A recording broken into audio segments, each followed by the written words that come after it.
আর কখনো যেন দেশে নির্বাচন ডাকাতি না ঘটে সেজন্য কার্যকর ব্যবস্থা নেওয়ার আহ্বান জানিয়েছেন প্রধান উপদেষ্টা ডক্টর মোহাম্মদ ইউনূস। 2014, 2018 ও 2024 সালের জাতীয় নির্বাচন নিয়ে গঠিত তদন্ত কমিশনের প্রতিবেদন গ্রহণের পর তিনি এ মন্তব্য করেন। সোমবার 12 জানুয়ারি রাষ্ট্রীয় অতিথি ভবন যমুনায় তদন্ত কমিশন তাদের প্রতিবেদন প্রধান উপদেষ্টার কাছে জমা দেয়। কমিশনের প্রতিবেদনে বলা হয়, 2014 সালের নির্বাচনে 153টি আসনে বিনা প্রতিদ্বন্দ্বিতায় নির্বাচন হয় এবং বাকি আসনগুলো নির্বাচনও ছিল সম্পূর্ণ সাজানো ও সুপরিকল্পিত।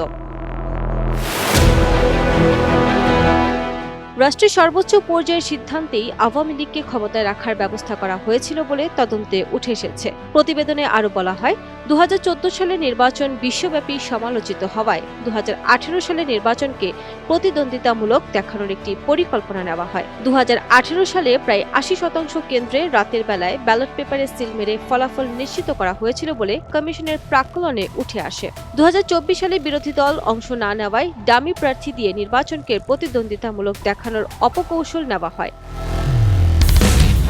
প্রতিবেদন গ্রহণের পর ডক্টর মোহাম্মদ ইউনূস বলেন, আমরা ভোট ডাকাতির কথা শুনেছিলাম, কিন্তু এত নির্লজ্জভাবে পুরো প্রক্রিয়াকে বিকৃত করা হয়েছে তা জাতির সামনে তুলে ধরা দরকার।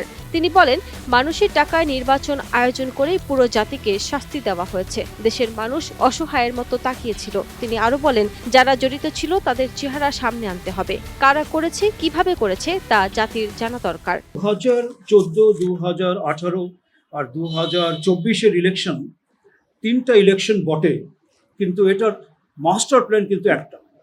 এই মাস্টার প্ল্যানটা হয়েছে 2008 সালের পরে। রুলিং পার্টি যতদিন ক্ষমতায় থাকতে পারে, যে কোনো স্ট্র্যাটেজিতে, যে কোনোভাবে, কেউ কেউ বলেছে it was the end of democracy in Bangladesh.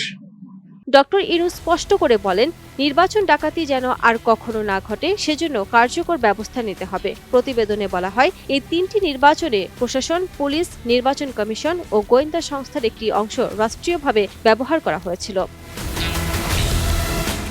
সবশেষে প্রতিবেদনে বলা হয়, 2014 থেকে 2024 পর্যন্ত সময়কালে নির্বাচন কমিশনের বদলে প্রশাসনই হয়ে উঠেছিল নির্বাচন পরিচালনায় মূল শক্তি।